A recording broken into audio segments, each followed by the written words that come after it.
झंड से लाइफ का अखंड प्रो बन जाएगी, पता नहीं चलेगा। रिसर्च के हिसाब से नंबर 1 बेस्ट उठने का टाइम है सुबह 4:45 से 5 बजे के बीच, क्योंकि इस टाइम दिमाग का भांग भरोसा करने के लिए कोई नहीं होता, शांति होती है। नंबर 2, अगर आप उठने के 10 मिनट के अंदर ठंडे पानी से नहा लिए तो आपका डोपामिन 250% से बूस्ट होगा, जो आपका पूरा दिन मस्त मौला बना देगा। नंबर 3, फोन को कहीं फेंक के बाहर कम से कम 10 मिनट वॉक करो, ये तुम्हारी प्रॉब्लम सॉल्विंग स्किल को बढ़ाएगा। नंबर 4, सुबह खाना खाने से पहले 30 मिनट का डीप वॉक करना है, जो सबसे कठिन लगता है। दुनिया में 90% CEO ये ट्रिक यूज करते हैं। अब ये मत बोल देना हेमू भाई ये तो हमारे सोने का टाइम है, उठने का थोड़ी। ये है दुबई का गोल्डन कार्ड, आपके पास आ गया तो आपकी तो निकल पड़ी। यानी दुबई आपको कहना चाहता है हबीबी कम टू दुबई। तुम मानोगे नहीं, ये कार्ड सिर्फ 23,30,000 में मिलेगा, जिससे तुम UAE के 7 सिटीज में खुलेआम घूम सकते हो, वो भी लाइफ टाइम गारंटी के साथ। लेकिन दुबई में घुसने के लिए सिर्फ पैसा काफी नहीं होगा, जाने की शर्त यह है तुम्हारा रिकॉर्ड क्लियर होना चाहिए। इंडिया में पंगा करके दुबई नहीं भाग सकते, कम से कम एज 25 प्लस होनी चाहिए, और तुम्हारे अंदर कुछ स्पेशल खुफिया टैलेंट होना चाहिए, क्योंकि दुबई को पता है अगर उसे अमेरिका बनना है तो टैलेंटेड लोग चाहिए, जो कहाँ मिलेंगे इंडिया में, पर नकली सोना बना के बेच रहे हैं और आपको पता ही नहीं। ये तरीका 2000 साल पुराना है और आज तक का सबसे सस्ता और थर्ड पार्टी तरीका है। 2000 रुपए में चोर 65 लाख रुपए का गोल्ड बार बना सकता है। इसमें 99% लेड में 1% गोल्ड मिलाया जाता है, और ये बिल्कुल असली गोल्ड बार बन जाता है। हमेशा लेड को 327 डिग्री में पिघला के उसका बार बनाता है। अब बारी है उसे साफ करके स्मूथ बनाने की, जिसके लिए वो सैंड पेपर का यूज करते हैं। अब उसे सोने का बनाने के लिए 0.15 ग्राम गोल्ड चाहिए, उसकी लेयर लेड बार के ऊपर चढ़ा देंगे और काम पूरा हुआ। लेकिन इसे पकड़ना आसान है, कट करके या हल्का सा रगड़ा मारो पता चल जाएगा। लेकिन फिर भी इस तरीके से हजारों सालों से राजाओं को हुतिया बनाया गया, 24 कैरेट खजाने के नाम पे 100 कैरेट कबाड़ बेच के। लेकिन तुम गलती से भी ट्राई मत करना, पेल दिए जाओ। ऐसी किताबें जो कभी भी बैन हो सकती हैं, क्योंकि उनके अंदर टॉप लेवल की जानकारी है। 48 लॉज ऑफ पावर बहुत फेमस पर कंट्रोवर्शियल बुक है। ये तुम्हें सेल्फिश होना सिखाएगी, अपना काम बनता बाहर में जाए जनता। आड़े टेढ़े कैसे भी तरीकों से कैसे ग्रो हो सकते हो ये सब बताएगी। ये बुक मुझे पीकी ब्लाइंडर्स की याद दिलाती है। अब आती है can't hurt me by David Goggins. भाई साहब ये इंसान अपने आप में ही एक मास्टर है। इस बुक में तुम्हें दुनिया का असली चेहरा दिखाया जाएगा और कैसे तुम दुनिया से लड़के जीत सकते हो ये भी बताएंगे। अब आती है ओजी बुक, अगर पैसा है तो साइकोलॉजी ऑफ मनी पढ़ो। भाई साहब पैसे कैसे कमाने हैं, कैसे काबू में करना है, सब बताएंगे। ये बुक उनके लिए जो महीने में 50,000 कमा के 1 लाख उड़ा देते हैं। इसे पढ़ के तुम पैसे को पैसा समझोगे, जिंदगी नहीं। आप कौन से हाथ से लिखते हो, ये आपके दिमाग से कैसा कनेक्शन है वो बताएगा। देखो अगर तुम राइट हैंड से लिखते हो तो तुम दुनिया के 90% लोगों में आते हो, यानी आपके हाथ का टांका ब्रेन के लेफ्ट हिस्से से भिड़ा हुआ है। यानी आप लॉजिकल हो, मैथ अच्छी है और कोई सी भी लैंग्वेज आराम से सीख लेते हो। अगर आप लेफ्टी हो तो दुनिया के टॉप 9% में आते हो, उसका मतलब आपके हाथ का टांका ब्रेन के राइट हिस्से से भिड़ा हुआ है। आप क्रिएटिव हो, कचड़े से कब सोना बना दोगे खुद नहीं पता, जैसे कि सर निकोला टेस्ला। अब आते हैं एलियन टाइप, दोनों हाथों से लिखते हैं, ऐसे लोग दुनिया में 1% से भी कम है। भाई साहब ये लोग जीनियस होते हैं। सर एल्बर्ट आइंस्टाइन जैसे जीनियस लिख पाते हैं दोनों हाथों से। अब तुम कहोगे हेमू भाई दोनों हाथ तो जाने दो, हमसे तो एक हाथ से भी कीड़े मकोड़े ही बन पाते हैं। रात को सोने से पहले कर लिया तो टिंडा से कब निंजा बन जाओगे पता नहीं चलेगा। रिसर्च कहती है सोने से पहले गुनगुने पानी से नहाना जरूरी है, ये तुम्हारी बॉडी के टेम्परेचर को लो करके तुम्हें अच्छी नींद दिलवाएगा। हमारे इलाम भैया से लेकर जेफ बेजोस हर कोई सोने से पहले अगले दिन का एक शेड्यूल सेट करता है। जो भी करोगे सब उसमें लिखो, इससे तुम्हें सुबह उठते ही काम पे बैठना इजी पड़ेगा। ये मेरा पर्सनल और कंटाप मेथड है। फोन कहीं फेंक दो, बेड पे जाओ, एकदम सीधा सोना है। बॉडी को फ्रीज करके पाँव से हिलना शुरू करो, पहले उंगलियां फिर पाँव फिर हाथों को और धीरे धीरे ऊपर का सब। ये तुम्हारा फोकस बूस्ट करेगा और नींद फटाफट आएगी। और हाँ कम से कम 7 घंटा सोना जरूरी है, वरना दिन भर ज़ॉम्बी की तरह मटकते रहोगे।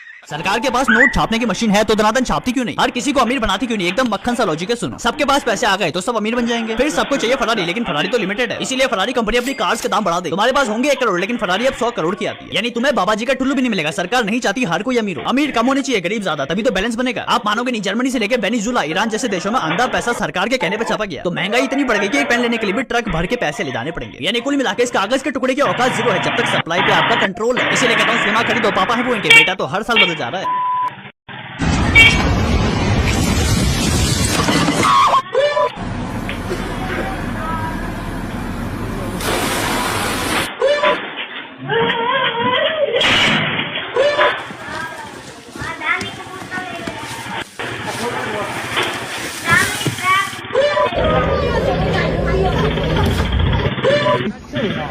これあれやろ、ムーミンの世界観のあれなんやろ。